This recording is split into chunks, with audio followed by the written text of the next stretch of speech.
샬롬! 청년 여러분 반갑습니다. 김신우 목사입니다. 10월의 셋째 주일, 창조절 7째 주일에 인사를 드립니다. 오늘 갑자기 추워졌죠? 하루 사이 기온이 뚝 떨어져서 이 두꺼운 옷을 꺼내서 입으신 분들도 계실 것입니다. 아마도 겨울은 이렇게 갑자기 찾아오는가 봅니다. 다행히 주중에 다시 기온이 오른다고 하니까요. 그래도 아직은 가을이구나, 아직 가을을 느낄 시간이 조금 남아있구나 하는 위안을 가져봅니다. 가을, 수확의 시간, 결실의 계절입니다. 여러분은 어떤 결실을 맺고 계십니까? 또 다음 단계로 나아가기 위해 노력하고 계신 분들도 있겠지요. 오늘 우리 성경 본문의 말씀처럼 무슨 일을 하든지 어떤 상황에서든지 주의 영광을 위해 일하는 청년 여러분 되시길 바랍니다. 달리 말하면 우리가 무슨 일을 하든지 어떤 상황에 있든지 주의 영광을 위해 일한다는 마음가짐을 가지고 있으면 주님이 우리와 함께 하시고 우리를 도우실 것이라는 믿음과 확신이 듭니다. 때문에 다시 한번 도전하고 거침없이 앞으로 나아가실 수 있으실 것입니다. 나의 힘과 경험과 지혜로는 알 수 없는 많은 일들이 있지만 그 일 가운데 가장 좋은 길로 우리를 인도해 주시는 주님만 의지하며 살아갑시다. 저도 매일 새벽에 청년 여러분들을 위해 기도하고 있습니다. 그럼 이제 10월 17일 주일 청년 예배를 하나님께 드리시겠습니다. 사도신경으로 우리의 신앙을 고백하겠습니다. 나는 전능하신 아버지 하나님, 천지의 창조주를 믿습니다. 나는 그의 유일하신 아들, 우리 주 예수 그리스도를 믿습니다. 그는 성령으로 잉태되어 동정녀 마리아에게서 나시고 본디오 빌라도에게 고난을 받아 십자가에 못 박혀 죽으시고 장사된 지 사흘 만에 죽은 자 가운데서 다시 살아나셨으며 하늘에 올시어 전능하신 아버지 하나님 우편에 앉아 계시다가 거기로부터 살아있는 자와 죽은 자를 심판하러 오십니다. 나는 성령을 믿으며 거룩한 공교회와 성도의 교제와 죄를 용서받는 것과 몸의 부활과 영생을 믿습니다. 아멘.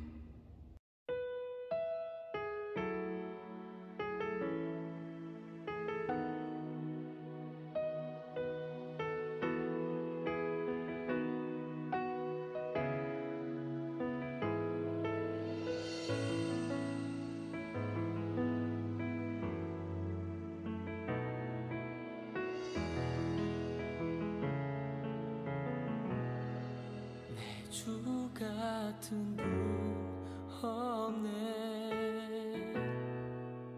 그 어느 누구도 내 생명 다하도록 주 얼굴만 구하리. 내 주 같은 분 그 어느 누구도 내 주 같은 분 없네. 이 땅 위에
주 나의 모든 것 내 주 같은 분 없네 이 땅 위에 내 주 같은 분 없네 이 땅 위에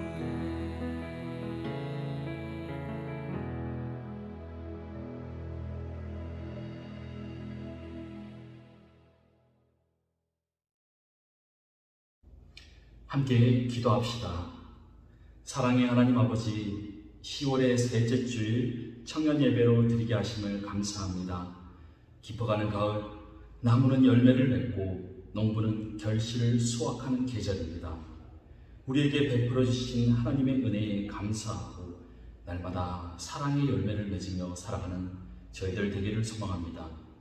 주님, 이 악한 세대를 본받지 않게 하시고 사단의 유혹이나 우상의 헛된 일들에 빠지지 않게 하시며 오직 주의 말씀을 기억하여 주의 제자된 삶으로 하나님의 자녀된 모습으로 살아가는 저희들 되도록 인도해 주세요. 세상의 고난 앞에서 우리의 믿음을 잃지 않게 하시고 끝까지 예배함으로 우리의 신앙을 지키며 살아가도록 도와주세요.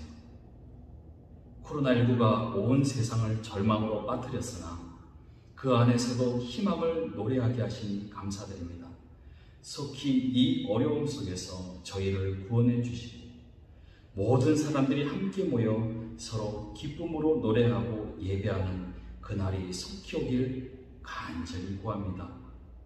의료 현장에서 애쓰는 관계자들과 의료인들에게도 크신 은혜와 하늘의 위로를 내려주세요.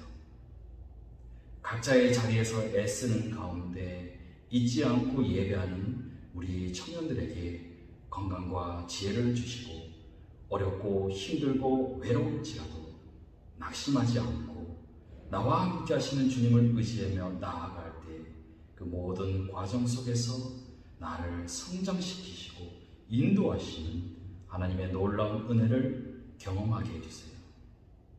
이 시간 예배하는 우리와 함께 계시는 예수님의 이름으로 기도합니다.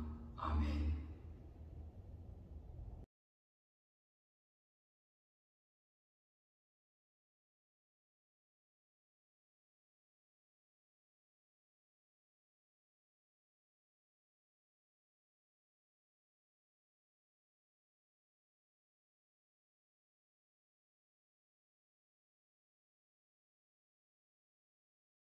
우리는 매주일 한 권의 성경을 차례대로 보고 있습니다. 마태에서 시작되어서 지난 주일에 로마서, 그리고 오늘은 고린도전서 말씀을 함께 나눕니다.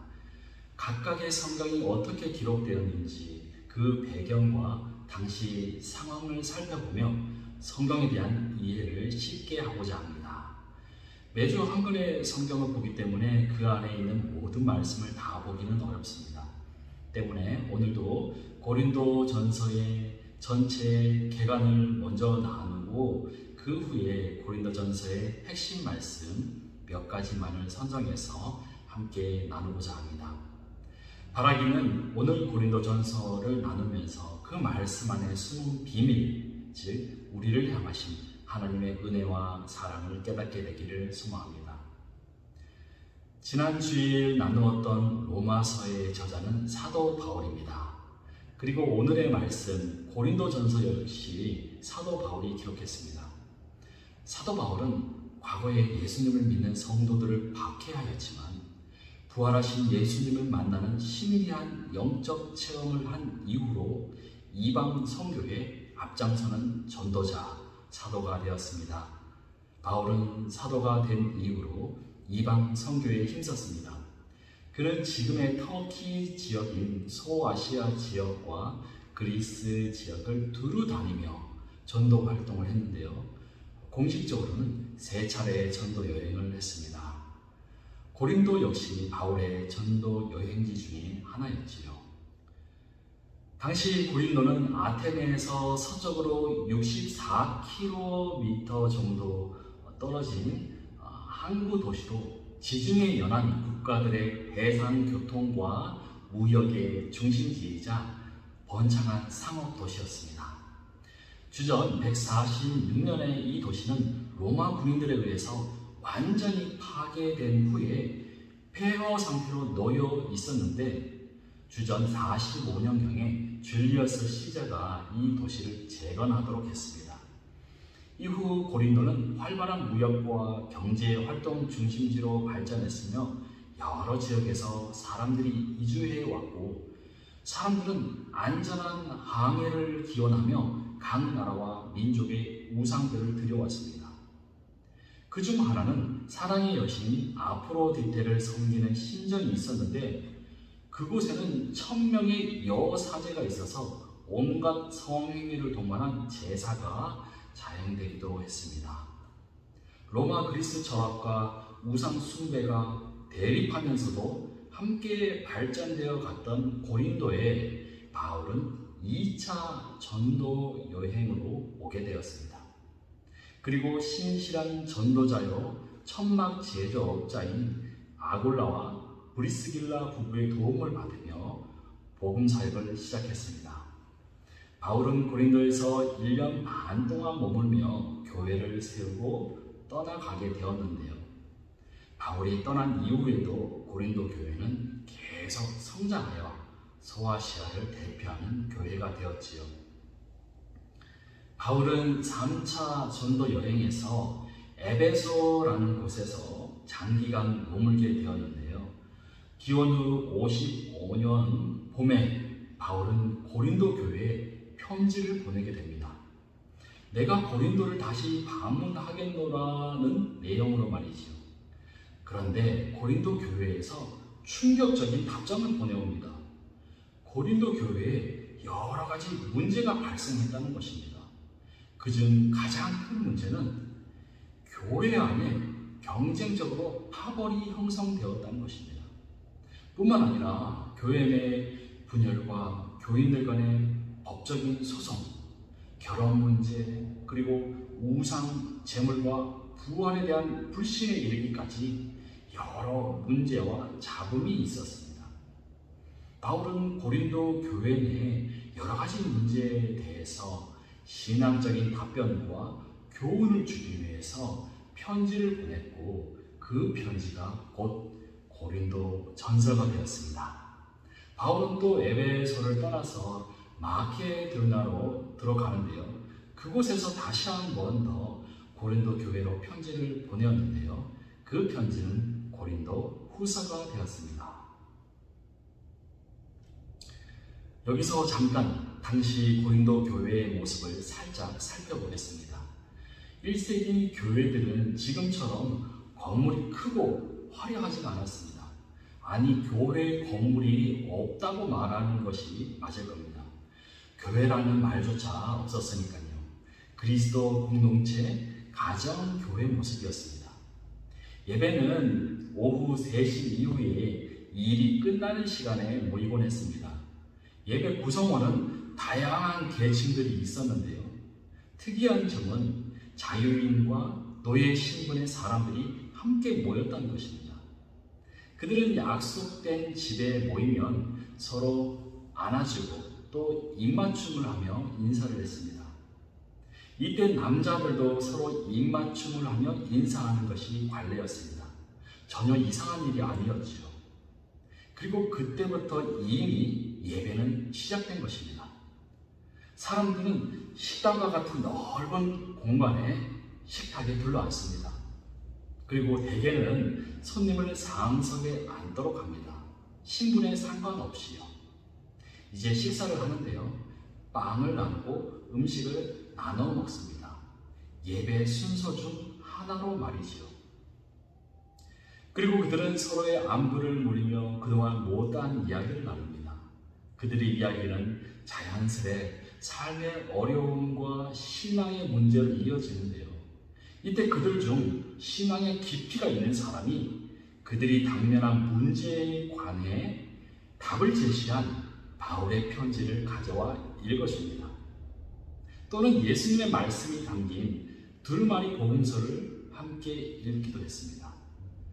그들은 하나님이 지으신 세계를 노래하기도 했습니다. 또 그들은 마치 주님이 옆에 계신 것처럼 아이가 부모에게 오늘 있었던 일을 세세하게 말하듯이 기도를 했습니다. 아픈 사람을 위해서 혹은 자녀를 위해서 손을 얹고 기도해 주기도 했습니다. 마지막으로 짧은 작별 노래를 부르는 것을 끝으로 예배는 끝이 납니다. 사람들은 모임 장소를 제공해 준 집주인에게 감사의 인사와 작별 인사를 하고서 비로소 집으로 돌아갔습니다. 어떻습니까? 지금의 예배와 비교해 봤을 때 매우 자유롭기도 하고 또 자연스럽기도 했는데요. 점차 시간이 지나면서 예배의 형식과 절차가 더해지어서 오늘과 같은 예배 모습이 되었습니다. 다시 고린도 전서로 돌아갑니다. 앞서 언급한 대로 바울은 3차 전도 여행을 떠나기 직전에 고린도 교회에 분쟁 소식을 듣고 이 편지를 썼습니다. 당시 고린도 교회는 각자 자기 이름만을 드높이려는 일부 지도자들 때문에 여러 갈래로 나뉘어 있었습니다. 그들은 서로를 향해서 우리가 원주다, 아니다, 우리가 먼저 왔어, 니네랑 수준 떨어져서 못 놀겠다, 이러고들 있었던 것입니다. 1장에서 바울은 이들에게 분열하지 말고 같은 마음과 같은 생각으로 뭉치라고 고면합니다. 또 서로 잘났다고 자랑하는 자들에게 누구든지 자랑하려거든 주님을 자랑하라고 따끔하게 말을 하기도 했습니다. 또 바울은 고린도 교인들에게 사도, 즉 교역자들을 함부로 판단하지 말라고 경고했습니다. 바울과 디모데는 스스로 노동을 하면서 사역을 했고 욕을 먹으면서도 축복의 말을 했고 또 박해를 받아도 참았다고 합니다. 때문에 교역자를 판단하는 진정한 기준은 충성이며 궁극적으로는 하나님만이 심판을 하실 수 있다고 합니다. 그러므로 사도들과 교역자들을 인간적인 잣대로 평가한 고린도 교인들은 교만의 죄를 저지른 것이라고 한 번만 더 그러면 내가 가서 혼내주겠다고 말했지요. 고린도 교회에 당면한 또 다른 문제는 성적 타락이었습니다. 당시 고린도 지방은 성적으로 매우 타락한 상태였고 그런 분위기는 교회 안에까지 스며들었습니다. 아버지의 아내, 즉 아버지의 첩과 동침하는 일까지 있었던 것입니다. 이 소식을 들은 바울은 믿지 않는 사람과는 사귀지 말며 교회 안에서 죄를 짓는 사람은 쫓아내야 한다고 엄하게 꾸짖었습니다. 이 시대 청년들의 최대 고민 중에 하나가 무엇입니까? 결혼이지요. 고린도 교회 성도들도 결혼에 대해 고민을 했나 봅니다. 바울은 결혼에 대해서 가르쳐 주는데요. 당시 고린도 교회는 반드시 결혼을 해야 한다는 주장과 하지 말아야 한다는 주장으로 나뉘어 있었습니다. 그런데 그들의 문화와 결혼관, 그리고 지금 우리의 그것과는 조금 다르기는 하지만 어떤 선택이 잘 살 수 있느냐 고민하는 모습은 같다고 볼 수 있습니다.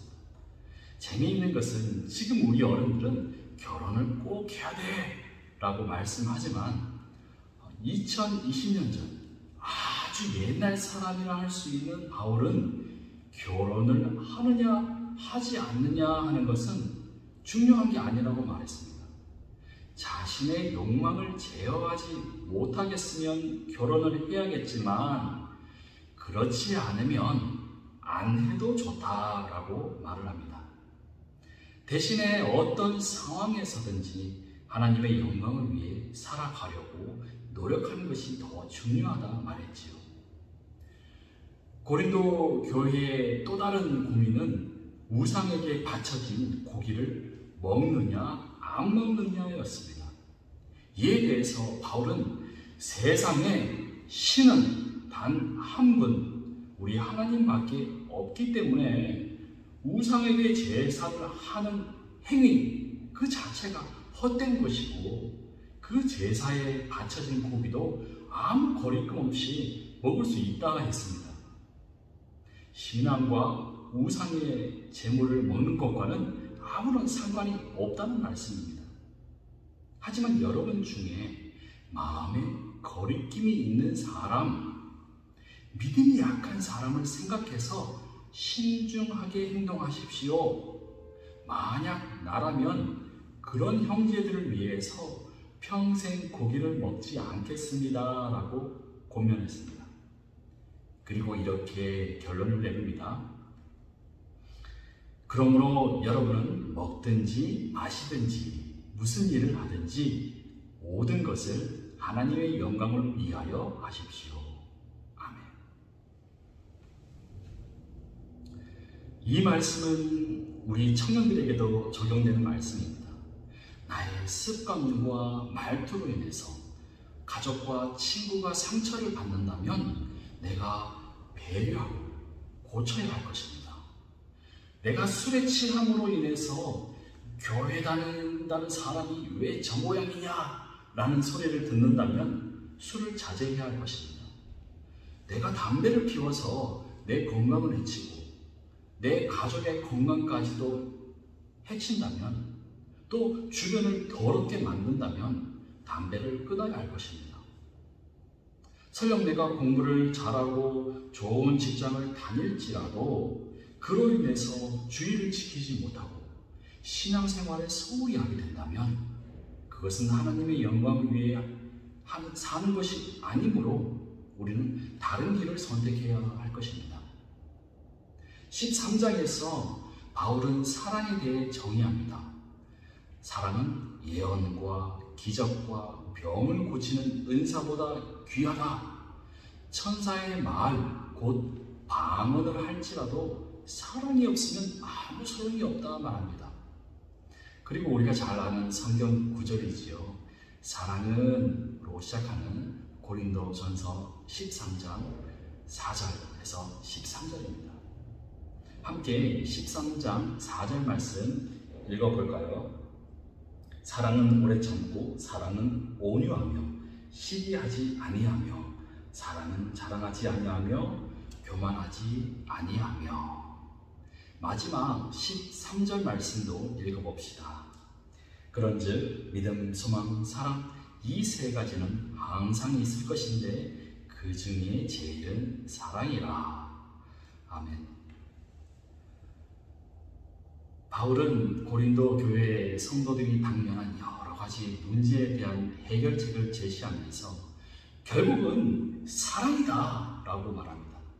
사랑이 없으면 그 어떤 능력도 유익이 없다는 것입니다. 바울보다 먼저 예수님은 사랑에 대해서 요한복음 13장에서 이렇게 말씀하셨지요. 새 계명을 너희에게 주노니 서로 사랑하라. 내가 너희를 사랑한 것 같이 너희도 서로 사랑하라. 너희가 서로 사랑하면 이로써 모든 사람이 너희가 내 제자인 줄 알리라. 아멘. 우리가 예수님을 따르는 그리스도인이라면, 하나님을 믿는 하나님의 자녀라고 한다면 서로 사랑하며 살라는 말씀입니다. 그래야만 우리가 예수님의 제자이고 하나님의 자녀인 줄 알겠다, 인증이 된다는 말씀입니다. 왜입니까? 하나님의 본질이 사랑이시기 때문입니다. 하나님의 속성, 하나님의 성격은 사랑인데 아들이 아버지를 닮지 않으면, 딸이 어머니를 알지 못하면 그는 누구입니까? 친자식이 아닌 것이지요. 그런데 사랑은 어떻게 하는 것입니까? 바울이 가르쳐줍니다. 사랑은 오래 참는 것이다. 사랑은 모든 것을 참으며 견디는 것이다. 사랑, 말하기는 참 쉽습니다. 사랑합니다 여러분.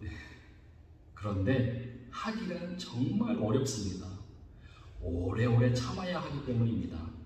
모든 것을 참고 끝까지 참아야 하기 때문입니다. 하지만 끝까지 참고 견디는 자에게는 선물이 주어집니다. 어떤 선물일까요? 영생의 소망, 하늘나라, 부활 모두 같은 말입니다. 같은 뜻을 가지고 있습니다. 예수님을 믿고 그분의 계명을 지키며 사는 자에게는 주님이 부활하신 것처럼 우리 역시 변화된 모습으로 죽지 않을 몸으로 부활하게 될 것입니다. 여러분 가운데 말씀을 믿지 못하시는 분이 계십니까? 부활이 황당한 말로 들린다, 이렇게 생각하시는 분이 계십니까? 바울 역시 저와 똑같이 이런 질문을 했습니다. 하지만 부활 신앙을 빼고서는 기독교는 종교로서 존재 가치가 전혀 없는 것입니다. 부활을 부정하고서는 하나님을 믿는다고 말할 수 없는 것이지요. 사랑하는 청년 여러분, 2020년 전 그리스 로마 문명이 꽃피우는 때에 고린도 교회에는 예수님을 따르는 작은 무리들이 있었습니다. 그들은 청년들이었고 그들은 노예였으며 비주류 이방인들이었습니다. 그들은 집도 없었고 마차도 없었으며 재물도 좋은 직장도 없었습니다. 하지만 그들은 가진 것을 나누며 살았습니다. 서로의 허물을 덮어주고 용서해 주었으며 사랑하며 살았습니다. 그래서 가난해도 행복했고 죽음 앞에서도 당당했지요. 그런 그들이 모여 고린도 교회가 세워졌습니다. 그때 세상은 악했으며 가진 자들이 지배하는 세상이었습니다. 그때도 질병이 창궐했고 범죄가 만연했으며 성적으로 타락했습니다. 지금 우리가 살아가는 세상과 무척 닮아있지요. 그때와 다를 바 없는 세상이지만 그때와 마찬가지로 우리에게 하나님의 말씀이 주어졌습니다. 바울을 통해서 가르쳐 주신 말씀을 오늘 우리도 들을 수 있었습니다. 때문에 우리 역시 고린도 성도들처럼 세상의 빛이 될 수 있습니다.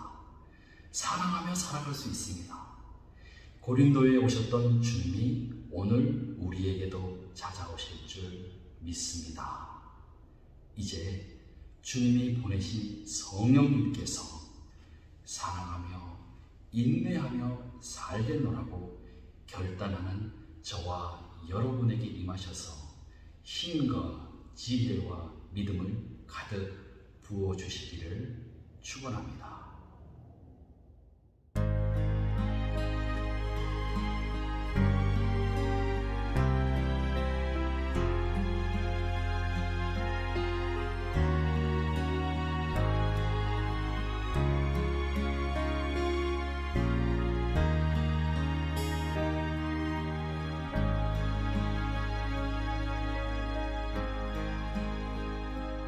어둠 속에 매이던 내 영혼 갈 길 몰라 방황할 때에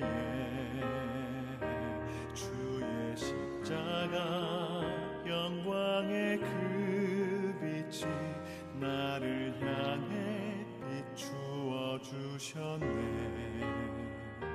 주홍빛보다 더 붉은 내 죄 그리스도의 피로 씻기어 완전한 사랑 주님의 은혜로 새 생명 주께 얻었네.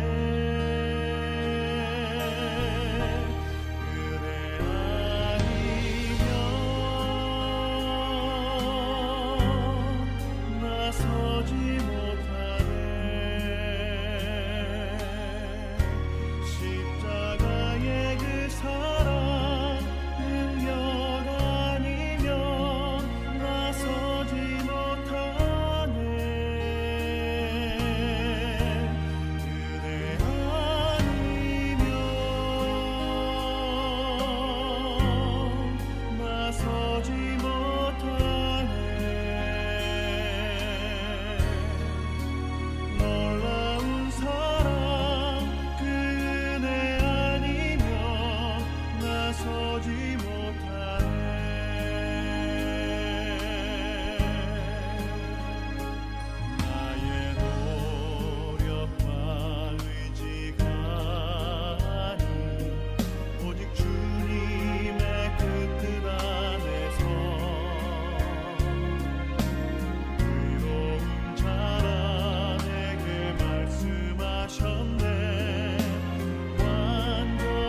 주기도문 하심으로 예배를 마치겠습니다. 하늘에 계신 우리 아버지, 아버지의 이름을 거룩하게 하시며 아버지의 나라가 오게 하시며 아버지의 뜻이 하늘에서와 같이 땅에서도 이루어지게 하소서. 오늘 우리에게 일용할 양식을 주시고 우리가 우리에게 잘못한 사람을 용서하여 준 것 같이 우리 죄를 용서하여 주시고 우리를 시험에 빠지지 않게 하시고 악에서 구하소서. 나라와 권능과 영광이 영원히 아버지의 것입니다. 아멘.